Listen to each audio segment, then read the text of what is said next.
Бидејќи го спомнавте, можете ли да ни кажете нешто повеќе за досегашните активности на Националниот совет за дигитална трансформација на општеството? Докаде сме со дигитализацијата на јавните услуги? Веќе одговоривте на дел од ова прашање, но исто така би сакале да ве прашаме за проектот за воведување на електронска лична карта. Кога може да очекуваат граѓаните тој да се реализира? Да, напомена веќе Националниот совет за дигитална трансформација на општеството имаше веќе неколку седници. Најважниот документ, да кажам, што произлезе е концептот за дигитална трансформација на општеството. И ова е многу важен документ заради тоа што, пак ќе кажам, дигитализацијата представува општествен процес, не е политички процес. Тоа е процес кој трае долго и со години во поразвиени држави, а најмалку е технички процес. Многу е поголема подготовката додека дојде до моментот да се направи решението, апликацијата која што граѓаните може да ја користат. Тука станува збор за анализа на процесите, оптимизација на процесите, треба подобро преформулирање на улогата на оделенијата за стратешко планирање што ја имаат до сега и да не ве оптеретувам понатака. Меѓу дигитализацијата на процесите ја имаме во фокус и главна обврска на Министерството за информатичко општество и администрација и сакам да укажам уште еднаш дека ова што до сега е направено во смисла на влада и на услуги, граѓаните, дел од граѓаните може да го користат благодарение на акаунтите што ги имаат во управата за јавни приходи. Меѓутоа, за жал, и покрај тоа што 2005 година во првата ИКТ стратегија што ја усвоивме во парламент, рековме дека ќе воведеме електронска лична карта, тоа до сега не се случи, а во суштина тоа е основната алатка за дигитална трансформација на општеството, заради тоа што сама со личната карта, која што има чип за електронски, за дигитален идентитет и подпис, може да има пристап до сите дигитални услуги. Планот веќе го усвоивме на влада, концепцијата е веќе подготвена, заедно со Министерството за внатрешни работи, како уште еден пример за интерсекторска соработка.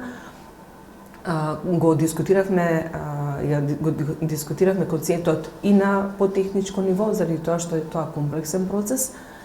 Сите работни единици кои што се собственици на процесите во Министерството за внатрешни работи за издавање на лични документи, значи лична карта, пасош и возачки дозволи, се дел од овој процес да биде јасно за каков концепт станува збор, да се расчистат сите дилеми пред тоа да биде усвоено од страна на министерот за внатрешни работи, а паралелно заедно со поддршка во овој процес, континуирана поддршка на Соединетите Американски држави и естонските експерти, веќе добивме експерт кој што би требало да пишува техничката спецификација за тоа што се би требало електронската лична карта да има, која што според нашите планови би требало таа апликација на тој процес би требало да биде паралелен со софтверско решение за мобилна апликација, за да може да го улесни пристапот на сите граѓани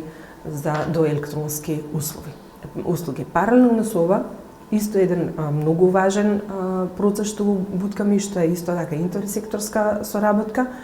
Ние водиме работната група.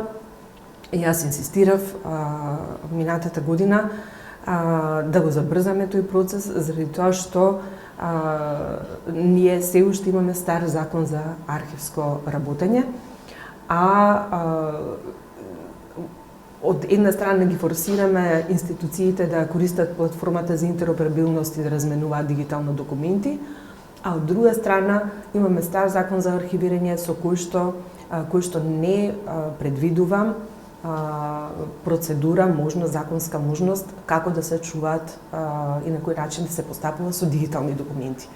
И во недостаток на таков закон, сега имаме дури по успорување на администрацијата, заради тоа што без разлика што ќе го добијат, тие мора пак да го испринтат, пак да го имаат во хартиена форма, за да не се соочат со прекршување на законот.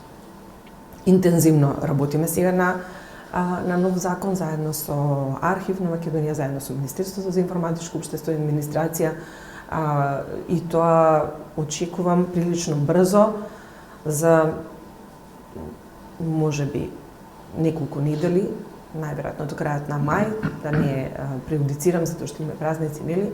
Меѓутоа да излеземе со еден нацрт драфт кој што би можела да се пушти веќе во процедура и на расправа.